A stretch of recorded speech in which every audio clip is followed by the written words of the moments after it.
주일 예배를 드리고 이제 집에 온 한 성도님이 부부싸움을 했어요. 사소한 일 때문에 말다툼이 이제 된 것이죠. 서로 화해하지 못하고 잠자리에 누워 잠을 청하려는데 탁상시계 바늘에 첵깍거리며 돌아가는 소리가 이렇게 들렸습니다. 졌다, 졌다, 졌다. 성질을 참지 못하고 그것도 얘들이 보는 앞에서 말다툼을 했으니 결국 마귀에게 진 것 아니겠습니까? 다음 날이 되었습니다. 서로 팽팽한 자존심 싸움이 계속되었습니다. 그걸 풀지 않고 이제 직장에 갔다가 하루 종일 괴로운 거예요. 마음이 괴로워서 안 되겠다 해서 집에 돌아오자마자 아내에게 다가갔습니다. 내가 미안하다 하고 진심으로 사과를 했습니다. 아내도 준비했다는 뜻이 아마 하루 종일 괴로웠었나 봐요. 같이 또 화해를 했습니다. 그날 밤 이제 또 누워서 잠을 자았는데 탁상시계 소리가 또 들립니다. 이겼다, 이겼다, 이겼다. 제가 학창시절 때 어느 목사님의 설교에서 들은 목사님의 경험담입니다. 그걸 조금 제가 각색을 했는데요. 여러분의 삶 속에 이런 일이 있는지 잘 모르겠습니다. 예배 잘 드렸는데 집에 와서 말다툼하는 그런 일이 있는지 모르겠는데요. 정말 우리의 이제 삶이 예배의 연장이 되어야 된다 하는 것이죠. 예배 따로 삶 따로라는 슬픈 말이 있죠. 우리의 예배가 교회의 울타리를 넘지 못하고 형식주의로 흐르는 모습을 지적하는 말입니다.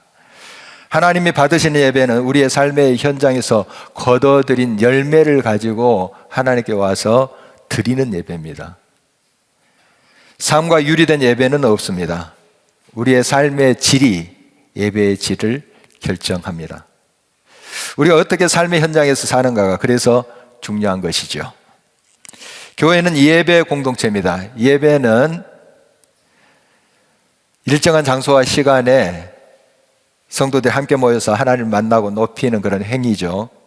그런데 오늘의 본문은 확장된 예배의 의미를 우리들에게 도전하고 있습니다. 곧 예배가 삶으로 이어져야 한다는 것입니다. 교회당 안에서 그치는 예배가 되지 않아야 한다는 것이죠. 본문 1절을 우리 한 목소리로 읽어보도록 하겠습니다. 그러므로 형제들아 내가 하나님의 모든 자비하심으로 너희를 권하노니 너희 몸을 하나님이 기뻐하시는 거룩한 산 제물로 드리라. 이는 너희가 드릴 영적 예배니라. 우리의 몸을 산 제물로 드린다는 것은 우리의 삶이 하나님이 기뻐하시는 그런 예배가 되어야 된다 하는 말씀이죠. 교회당에서 거룩하고 또 경건한 예배를 드리고 왔다가 부부싸움을 한다면 그 드렸던 예배가 하나님을 기쁘시게 하는 것이 되겠습니까? 우리가 하나님 앞에 경건하게 또 준비된 예배로 드리지만 우리의 이제 삶에 구체적으로 또 그 예배가 연결돼야 됩니다. 들었던 말씀이 적용돼야 되고 또 우리가 하나님 앞에 새롭게 결단했던 것들이 삶으로 연결돼야 될 것입니다. 자, 그러면 구체적으로 우리의 삶이 예배가 되기 위해서 어떻게 해야 될까요? 이 세대의 가치관이 아니라 하나님의 뜻을 따라 살아야 된다고 오늘 말씀은 우리들에게 도전하고 있습니다. 2절 다시 한번 주목하십니다. 너희는 이 세대를 본받지 말고 오직 마음을 새롭게 함으로 변화를 받아 하나님의 선하시고 기뻐하시고 온전한 뜻이 무엇인지 분별을 하도록 하라. 이 세대의 특징이 뭘까요? 사도 요한은 요한일서 2장 16절에 이렇게 말하고 있습니다. 육신의 정욕, 안목의 정욕, 눈으로 보는 그 정욕, 이생의 자랑, 이렇게 이 세대의 특징을 말하고 있습니다. 다시 말하자면 자기 중심적이고 이기적인 욕심이 바로 이 세상의 모든 가치관에 깊숙이 들어가 있다 하는 것입니다. 이것은 바로 우상숭배의 모습이기도 합니다. 크리스천이면서도 이런 세상적인 가치관에서 벗어나지 못한 이들이 의외로 많다는 사실입니다. 세상 사람들은 그런 크리스찬의 모임인 교회의 매력을 느끼지 않습니다. 자기들과 똑같은 세상적인 가치관을 사는데 무슨 매력이 있겠습니까? 자기들은 그렇게 살지 못하면서 교회에 다니는 크리스찬들은 좀 다르기를 원해요. 은연중에 무의식적으로 너희들만큼은 좀 제대로 살아줬으면 좋겠다. 교회만큼은 좀 정직하게, 정의롭게, 겸손하게 그렇게 세워졌으면 좋겠다. 이런 마음들이 있기 때문에 세상 사람들과 똑같이 우리가 행동한다면 욕을 먹습니다. 비판을 받게 됩니다. 차라리 하나님의 뜻을 운운하지 않으면 모르겠는데 거룩한 모양은 다 내고 자기들과 별반 다를 게 없으니 그렇게 비판을 하는 것이죠. 이 세대를 본받지 않기 위해서는 무엇보다도 마음을 새롭게 해야 합니다.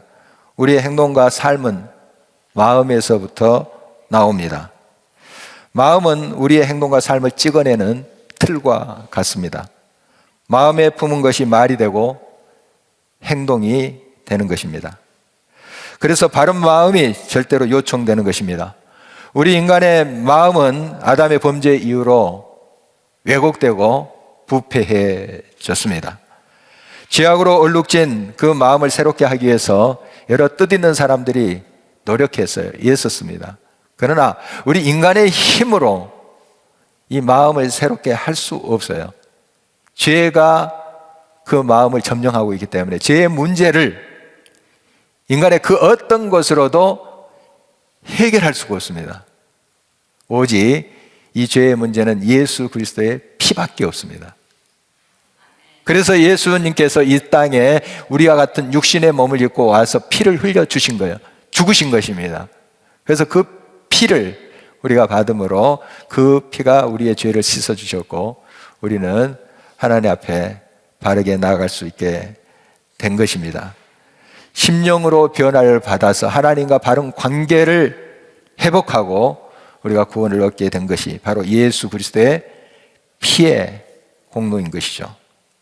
마음의 틀이라는 것이 바로 우리의 가치관입니다. 세상의 가치관을 비우고 하나님께서 우리에게 바라시는 하나님 나라의 가치관을 우리가 가져야 합니다. 모든 것이 기준이 우리 좋을 대로가 아니에요.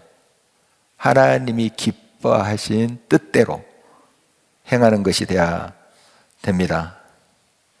사실 하나님이 기뻐하시는 뜻을 우리가 행하면 결국 우리들에게 좋은 것입니다. 잘 되는 것입니다. 하나님은 우리보다 우리를 더 잘 아시기 때문이고 우리가 생각하는 그 이상의 우리를 향한 계획을 가지고 계신 분이십니다.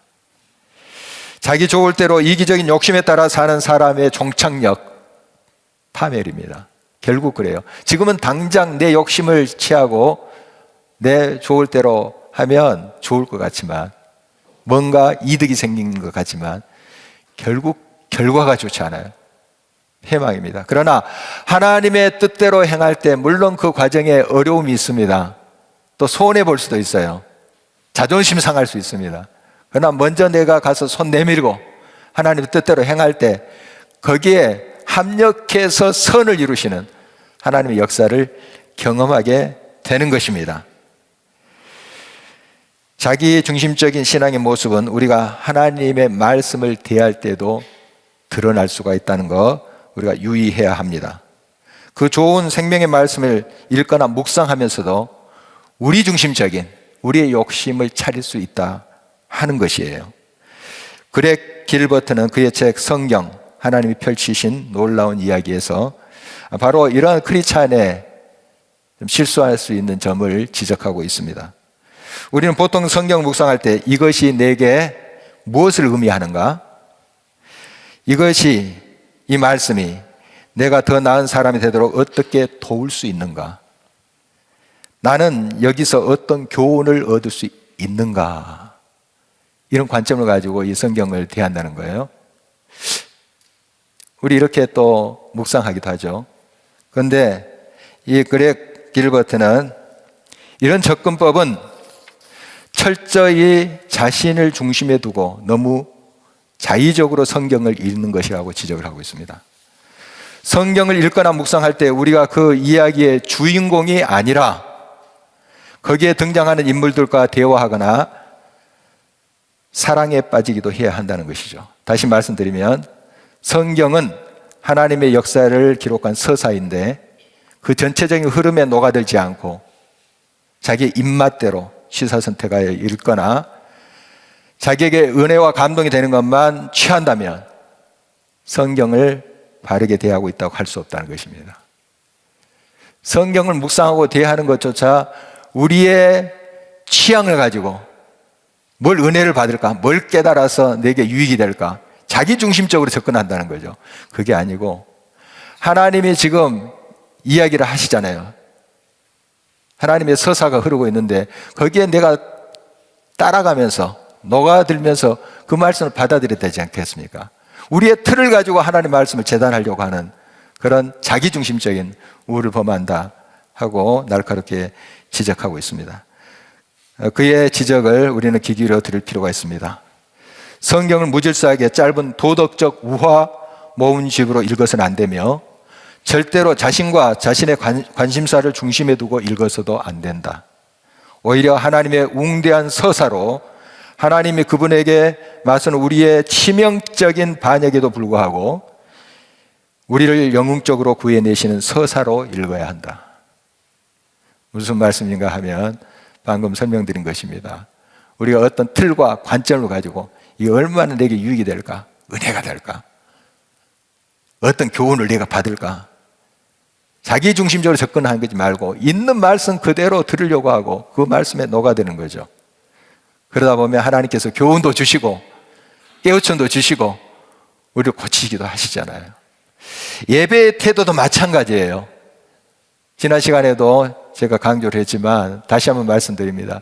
예배는 우리가 은혜 받기 위해서, 감동 받기 위해서, 위로 받기 위해서 하나님께 드리는 게 아닙니다.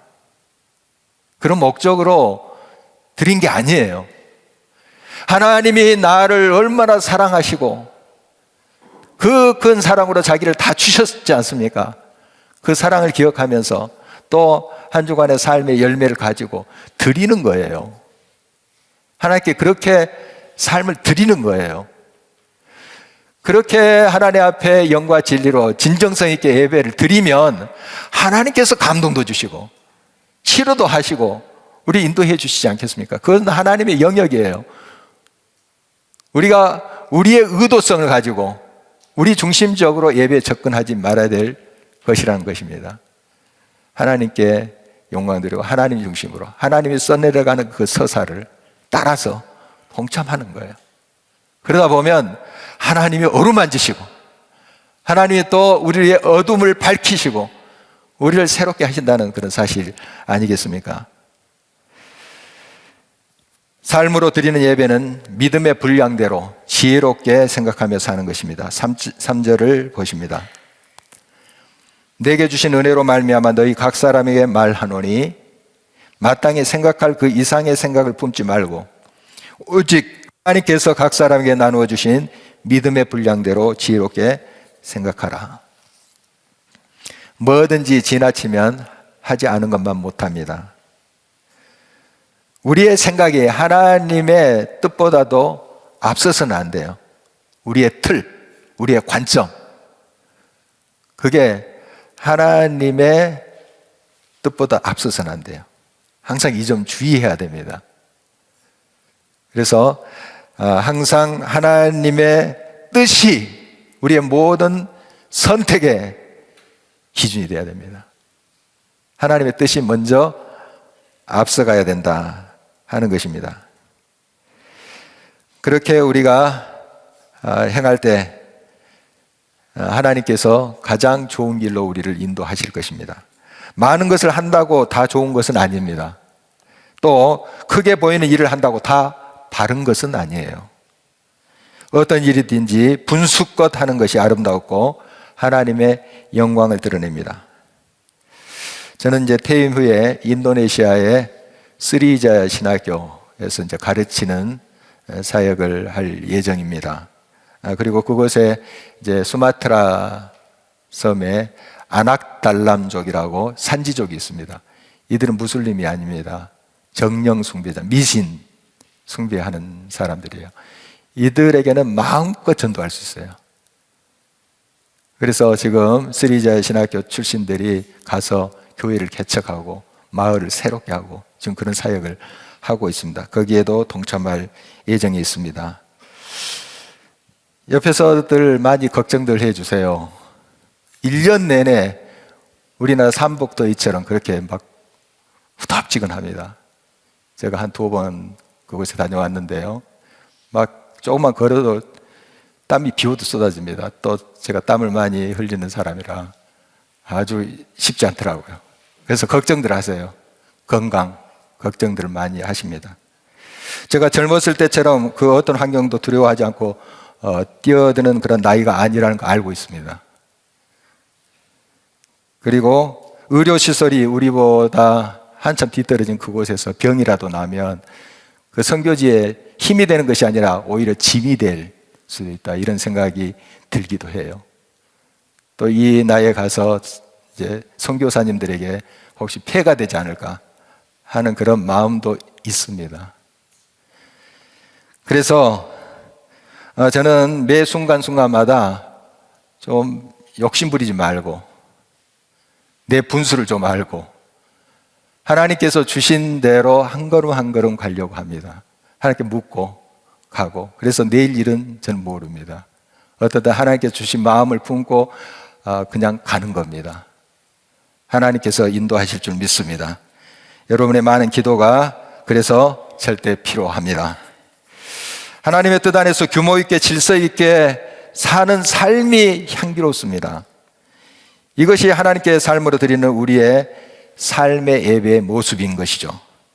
자기 과시와 욕심은 결국 하나님의 영광을 드러내지 못하고 그리스도의 향기를 드러내지 못할 것입니다. 삶으로 드리는 예배는 교회 안에서부터 또 가정 안에서부터 시작됩니다. 하나님께서 자기에게 주신 은사를 잘 파악하고 그것을 적절하게 그리고 적극적으로 사용해야 합니다. 교회에서 조화와 협력을 잘 이루지 못한다면 우리가 사회 속에 들어가서 어떻게 삶으로 그 하나님의 영광을 드러낼 수가 있겠습니까? 은사를 헬라어로 카리스마라고 합니다. 여러분 많이 들으셨죠? 카리스마. 은사입니다. 성경에 나오는 은사가 카리스마예요. 사실 은사는 누구에게나 다 있습니다. 하나님께서 우리를 이 세상에 보내실 때 그냥 보내시지 않아요. 빛과 소금, 이 세상 속에 들어가서 사명을 다하라고 우리를 보내신 거예요. 하나님께서 사명을 주어서 우리를 보내셨을 때 그냥 은사도 없이 보내시겠어요? 사명을 감당하기 위해서는 꼭 은사가 필요한데 은사를 주시는 거예요. 주셨습니다. 그걸 우리가 이제 발견할 수도 있고 아직 발견하지 못할 경우도 있습니다. 여러분에게 다 은사가 있습니다. 그래서 하나님께 물으세요. 말씀 묵상하면서 기도하면서 하나님, 나의 달란트, 재능, 은사가 무엇입니까? 분명히 하나님께서 주신 줄 제가 믿는데 확실하게 보여주십시오. 여러분 알고 있는 것도 있고요, 아직 발견하지 못한 것도 있을 것입니다. 그리고 가까운 식구들에게, 우리 공동체 형제 자매들에게 물어보셔요. 그들이 또 정확히 볼 수도 있습니다. 어떤 재능이 있는 것 같다, 어떤 은사가 있는 것 같다. 그럼 그것 가지고 한번 기도해 보시기 바랍니다. 여러분, 이 은사를 가지고 우리가 교회를 세워가는 것입니다. 우리 한 사람 한 사람이 이 교회를 쌓는 벽돌들이에요. 성경에는 산돌, 살아있는 돌, 그 당시에 돌로 이렇게 건물들을 많이 지었기 때문에 산돌, 살아있는 돌이다, 우리를 그렇게 표현하죠. 바로 영어로는 리빙스톤입니다. 리빙스톤, 살아있는 돌. 여러분, 한 사람 한 사람이 교회를 형성하는 거예요. 교회가 여러분이고 여러분이 교회예요. 손님이 아니고 구경꾼이 아니고 여러분 한 사람 한 사람이 이 교회의 한 부분입니다. 우리가 모여서 교회가 되는 것이에요. 그래서 우리들에게 주신 은사를 잘 활용하고 서로 조화를 이루어 간다면 이 교회는 하나님께서 기뻐하시는 아름다운 신앙 공동체로 서 갈 것입니다. 어제 이제 새가족 환영회가 있었죠. 이 새가족 환영회 때마다 제가 자주 말하는 게 있어요. 이제 여러분은 새신자가 아닙니다. 헌신자입니다. 헌신자. 그런 말을 하는데요. 하나님께 헌신하는, 여러분의 은사, 카리스마를 가지고 하나님 앞에 헌신하는 자들입니다. 우리가 이런 의식을 가지고 교회 안에서부터 조화를 이루어가고 또 하나님의 영광을 드러내면 이것이 밖으로 흘러가게 돼 있습니다. 세상으로 이어지게 돼 있어요. 바로 이렇게 우리가 은사를 잘 활용함으로 아름다운 교회를 세워가고 또 그 은사를 통해서 세상에 하나님의 생명과 희망을 주는 것이 바로 삶으로 예배드린 모습입니다. 이런 아름다운 모습이 풍성한 우리 교회 되기를 간절히 바랍니다. 결국 삶으로 드리는 예배에서 나타나는 열매는 사랑입니다. 사랑. 9절 10절을 보십니다. 사랑에는 거짓이 없나니 악을 미워하고 선에 속하라. 형제를 사랑하여 서로 우애하고 존경하기를 서로 먼저 하며. 요즘 이제 묵상 말씀의 본민이 욥기죠. 욥에 대해서 잘 알고 계실 것입니다. 참 극심한 고난 가운데 죽음 같은 고통 속에 몸부림쳤습니다. 이 욥을 위로하기 위해서 친구들이 왔죠. 세 친구들이 와서 먼저 참 위로를 했어요. 그러나 욥이 하나님 앞에 있는 말 없는 말 막 다 쏟아놓잖아요. 거친 말도 좀 무례한 말도 그냥 쏟아 부어요, 하나님께. 그리고 이제 친구들한테도 좀 막말을 합니다. 너무 고통스러우니까. 그리고 친구들이 또 자기를 정죄하니까 거기에 이제 막 받아치면서 욥이 또 할 말 못 할 말 해요. 그런데 지금 욥의 처지가 어떻습니까? 지금 죽어가잖아요. 피골이 상접해서 정말 죽어가는데 그걸 고려하지 않고 친구들이 자기들을 향해서 막말했다고 마음에 상처받고 욥을 그냥 정죄를 해버립니다. 그들이 가졌던 논리는 이것입니다. 그 당시에 이제 편만했던 그러한 논리인데요. 죄가 있으니까 이 모양이야. 이런 인과율입니다. 인과율. 결과는 원인이 있다는 거죠. 너가 이렇게 비참하게 지금 이 고통 속에 있는 것은 네가 죄가 있기 때문이다. 그동안 사람들은 너가 의인이다, 아주 훌륭한 사람도 했지만 너가 알지 못하게 하는 그런 죄악을 범한 거야. 단정해버린 것입니다. 그 죄 때문에 이 모양이야. 이렇게 해서 비판하고 정죄해버립니다. 이 친구들은 욥이 몸부림치면서 또 하나님 앞에 막 부르짖어요. 기도를 길게 합니다. 할 때 그 기도를 들어요. 친구들이 옆에서. 뭐 들리겠죠. 그런데 기도는 드리는 것이지 들으는 게 아니에요. 들으신 분은 하나님이세요. 기도는 들은 게 아니라 드리는 거예요. 그런데 옆에서 들으면서 하나님처럼 비판하는 거예요. 아이, 저 따위로 기도하나? 믿음이 좋은 것 같았는데 그거 다 거짓이었구만. 비판하는 거예요. 죽어가는 사람을 더 죽게 만들어버린 것입니다. 이 욥의 친구들의 이야기를 쭉 우리가 아침마다 묵상하면서 마음이 무거워요. 참 뭐 은혜로운 말씀 아니기 때문에.